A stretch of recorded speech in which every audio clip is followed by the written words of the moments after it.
So, welcome everyone to Thrivecast, Unlocking Your Full Potential.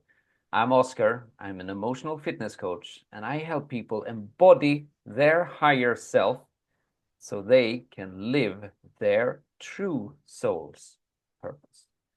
And with me today, I have Katarina Hansens Karlsson. Katarina, please introduce yourself to our listeners. Thank you, Oskar. So I'm a global Techstars mentor, and I'm a leadership and entrepreneurship blueprint consultant. And today we have an interesting topic, our kingdom come, creating our kingdom. I mean, it's Easter, it's Good Friday tomorrow. So Jesus Christ gets crucified again and again and again. And I know that's not the focus for us, but he came to introduce us to our kingdom.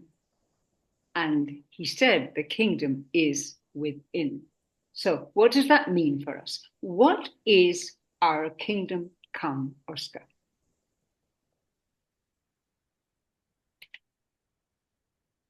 Oh, what is it? Yeah,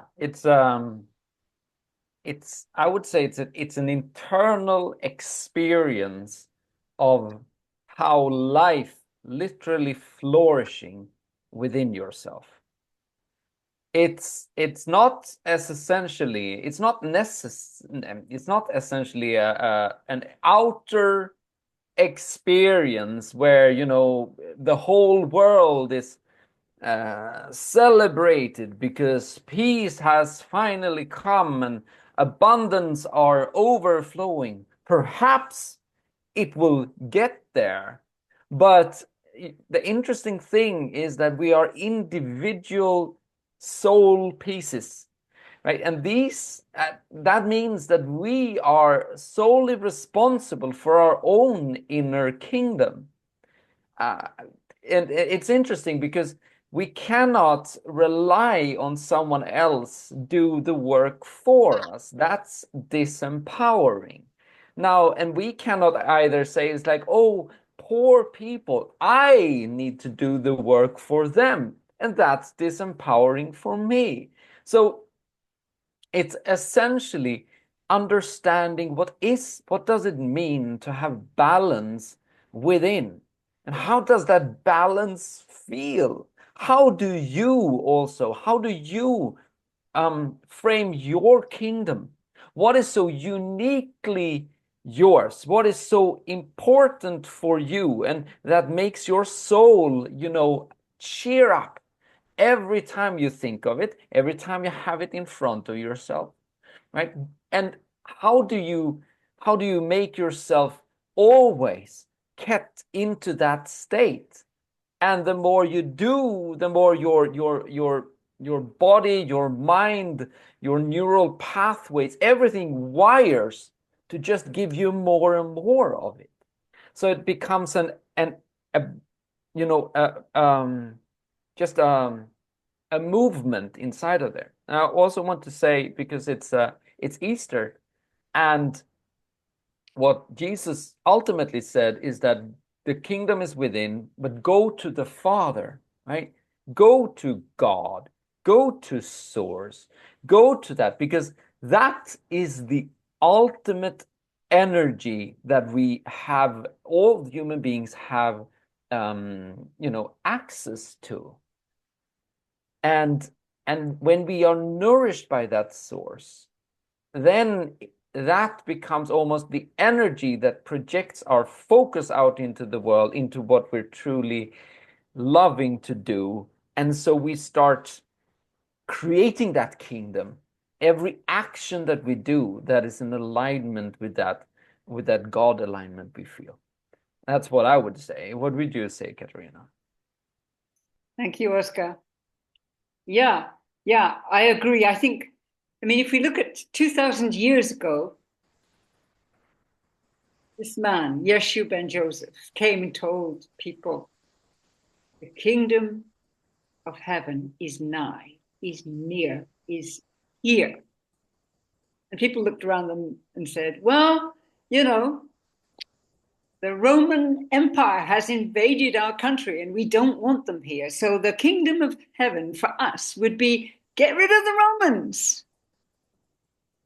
And the Ukraine would probably say, get rid of the Russians. And, and many of us would say, get rid of our leaders. But it's not about that, is it? Not about that. It is what you say, Oskar. It's about reconnecting with our own power, because it's time we stop looking at our leaders as our saviors. They are not, obviously, going to make our kingdom come. Not the leaders we have anyway today. So isn't it time that we took back our power and created our kingdom? And that means we're all responsible. That means if I'm recruited as a soldier, I can't say to anyone, well, I was just following orders. I murdered 2,000 people, so I'm a good soldier. But what does my soul, my spirit say? I mean, where is our allegiance? Is it to love? Is it to each other? The moment you realign with your true power, and you don't have to call it God, you can call it universal love, because that's what we have within us. The moment you align yourself with universal love, that is when you're connecting with your kingdom, which is everyone's kingdom, which is a kingdom of, I would say, sovereignty. Now, what does that mean, sovereignty? Because I asked myself this morning, what is it people really want? Well, the French Revolution was for freedom. But what does that mean, freedom? Freedom for everybody to do what they like? Well, maybe. And then there was chaos. And then they created an emperor instead of a king. Because what they really wanted was sovereignty. Now, what does that mean? That means that we are all individually in our power. Our power over others? No. Our power within ourselves. And that power, aligned with universal love, is extraordinary. That's what we've forgotten. So that's our kingdom. So, you're smiling, Oskar. So, yeah. Next question. Why hasn't the promised kingdom come? Why are we still at war? Why is that? Yeah, I mean, this is so interesting. It's such an interesting conversation, right? Because when we talk about the Bible also, they talk about the second coming of Christ. The second coming of Christ. Does that mean that he will come down here? I will not say that maybe he will, maybe, who knows. But the point is this, it's also the Christ within you. Right? When you tune to the frequency of Christ, that's a frequency of ultimate balance. You have a balanced polarity within yourself. Your masculine and your feminine are in sync. Your selflessness and your selfishness are in sync. Your out-breath and in-breath in your focus, how your energy is in sync. So your balance, your hemispheres are in sync. You're a whole brain, thinking and feeling human being. And that just flourishes your body-mind complex within yourself, right? So that is essentially what is going on here, right? We have to get into that place within ourselves, to bring ourselves to balance, to understand what causes the imbalance. Because it's always the time when we say, I am right and they are wrong. That's like that prime narrative is what causes separation, whatever it may be. And the moment we point at someone else, I've always said this before, it's a golden rule, right? If you are projecting your ideas upon someone else, you cannot say that. What you're actually doing, you're injecting the same idea inside of you, and you're saying, oh, you cannot say that. So whenever someone or you're in a situation where that injected truth gets turned towards you because somehow you are trying to say your own truth, but you cannot say it because you have shamed someone else for doing it, then you start seeing and understanding and knowing that you need to let go of the projected ideas you put upon the people out there and start owning it within yourself. So essentially, what I'm saying is that we have so many ways we're doing in order to make sure that this kingdom never comes. Because we stay in a biased way of thinking about the world. And when you are biased about the world will mirror to you what you believe to be true, and you will find more proof about it. So the kingdom will always be out there. It will never come because you're not balanced yourself to the place where you understand that it is already here. It is already within. I feel it in my bones, in my veins, in my actions, in my way of acting with the world, you know. So that's what I want to say. What would you say, Katarina? Thank you. Thank you, Oskar. I like the way that you talk about actually binary mind, you know, good, bad, you know, this, that, hot, cold, you know, all our rules we have against each other, actually.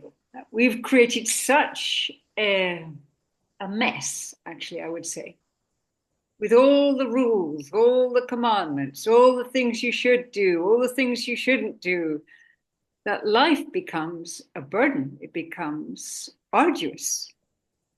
So, why do we still have wars? Why do we still have conflict? Why are we not getting on with each other? Because of our split minds. We have what you can call the Christ within, you can call the universal love within, universal power within.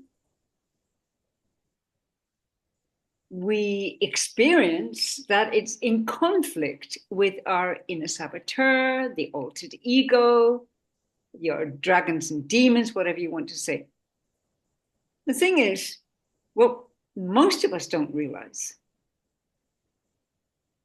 is that this Christ within, this eternal love, is so much more powerful than our little ego minds, our altered minds, our dragons and demons, which we made up.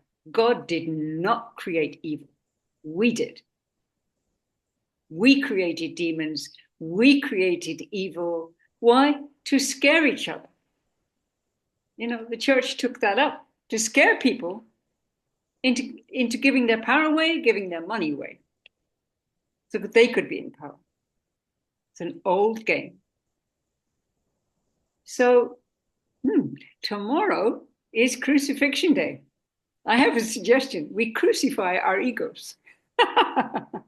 Because, I mean, the crucifixion has multiple messages for us.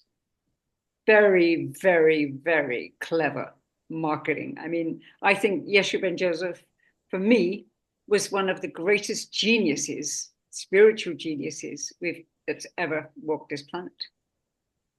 Very clever. And he was willing to give up his body momentarily to prove that, so that we would remember.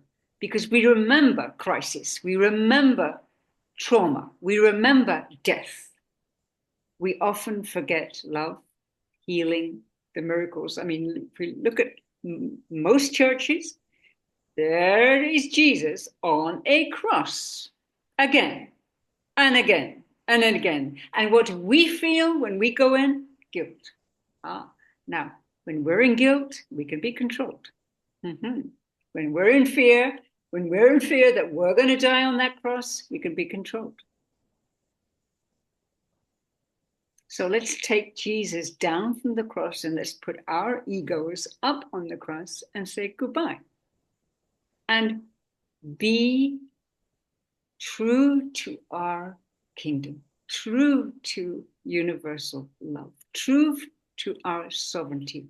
Sovereignty means absolute freedom and absolute power within ourselves. So we don't need leaders eventually.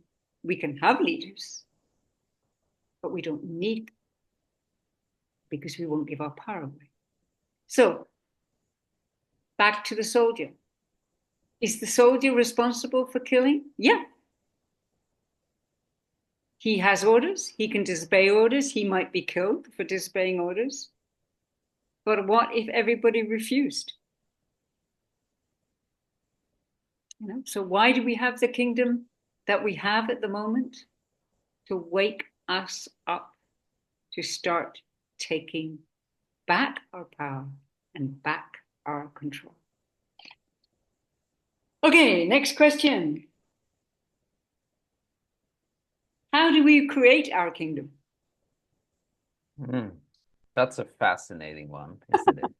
Now, I would love to start answering that one. And I also wanted to say around what we spoke about before, because I want to bring up something that's called confirmation bias. I know I touched on it when I spoke about it, but it's, think about it this way.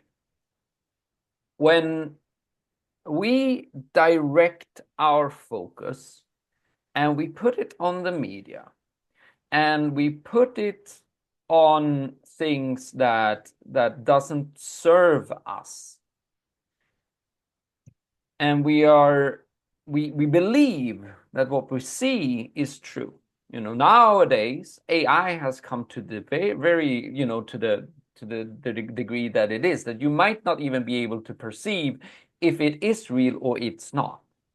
So someone can fabricate an entire story, sell it, pound it out on any kind of news channel, and get people to trust that it is true and control how the narrative is, to simply direct consciousness to a way where people get a feeling, and that feeling starts creating their world, right? So essentially, and then they just get more and more of this because confirmation bias starts bringing more of that feeling into their life. So they are trapped because they are directing their attention outwards. So why am I saying this? Well, I'm saying it simply because every time we believe in what we see, then we are keep on reinforcing that belief. Now, if everyone always does that, then obviously we'll have the world, because people say, oh, did you see the news yesterday? Yeah, of course. And then we are reinforcing that truth, and the world keeps mirroring it to us. But everyone that becomes a sovereign being, they understand that their focus is their currency. Your focus, your attention in your life is your currency for life, because that is what means, that directs your experience of life. So you need to take back your own authority that you have put upon circumstances and ideas outside of yourself, and start deciding, what do I want to fill my mind, my focus, my life with? and you create it. There's so many sources outside now that you can start, building this entire kingdom within yourself. You can find the pictures that makes you thrive. You can find the music that makes you thrive. You can find all of that and you can tune it in to say that this is the kingdom I am creating within myself. And then you start seeing how that very kingdom starts to become mirroring to you. So what I'm saying is that there are people that actually exist in different versions of the world. Some people are already existing in utter peace in their life. There's no violence. There's nothing. It's just a pleasant way of being. And maybe people that are stuck in an illusion about, everything is so bad. They, of course, they say like, oh, those are just, they're just glorifying things.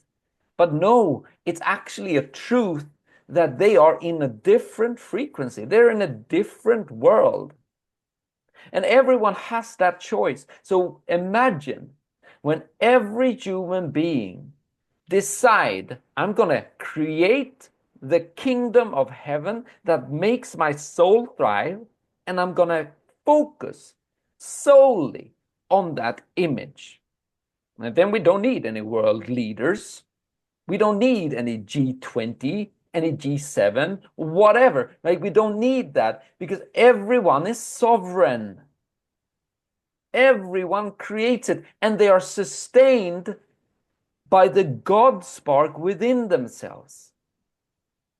That's the ultimate, energy source, and it's for free. That's what I wanted to say, right? So, short, let go of your focus on the outside. Become aware clearly of how you have disempowered yourself. And start finding the things that nourishes you and put your focus there. And make sure that every morning and every night you direct your focus towards that image and start taking action in alignment with that truth. What would you say, Katarina? Beautiful. Thank you, Oskar. Well, viewers, if you've reached this point and you would like a tip of how to turn your fear kingdom to your true kingdom, love kingdom, hit the like button and subscribe. Because I'm going to show you right now how to do that. So, what stops us from our kingdom? I mean, we talked about the ego mind, our dragons and demons and all that stuff. It's all fear-based. Why are we not all creating millions, billions, if that's our kingdom? Because we have the power to do that. If one of us can do it, all of us can do it. Why do we not all have our dream world? Fear. F-E-A-R. So, Oskar mentioned focus. Refocus your mind, your energy, your attitude, everything that you have on your kingdom. Take the time to decide what you truly desire. Now, most people don't know what they want. And they don't know what they want because they don't want to fail and they don't want to look bad in front of other people because, they wanted something that didn't happen, so better not want it at all. And I agree, don't want, but desire. It's up to us all to desire from our power, from our kingdom to desire. So refocus on what you truly desire, what's really important for you in the world. Go into action. Put all of your energy into that. And that will create your kingdom. Will it happen in a second? Well, if we are enlightened masters, yes, it happens in a second. But for us, it may take a few years or a few thousand years, depending where we are and how we use our power. But this is the mathematical formula for creating your kingdom. Focus plus energy plus alignment with your true power, with God, with universal love, creates your kingdom.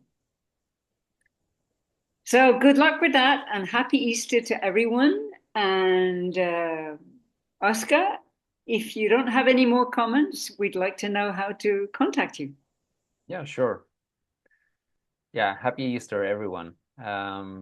You reach me through realitydecoding.com, Oskar Nygren on YouTube, and Live Your Purpose on Facebook. That's how you reach me. And you, Katarina? Katarina Hansens Karlsson on LinkedIn is the best way to find me. And often I leave my Calendly link. So go on it. Talk to me for 15 minutes. I'm going to be on a lot of podcasts in the next 3 months. So take advantage. And so we have a surprise for you next week. I'm going to go through a consecration process. What is consecration? Not very sure, but Oskar will explain. And it's alignment with universal love. And it's a ritual that Oskar does, and he's going to be doing it with me in person. So you'll be able to see it. And it's about aligning with universal love, which is just what we're talking about. So, see you next week. Yeah. See you next week, everyone. And happy Easter. Take care.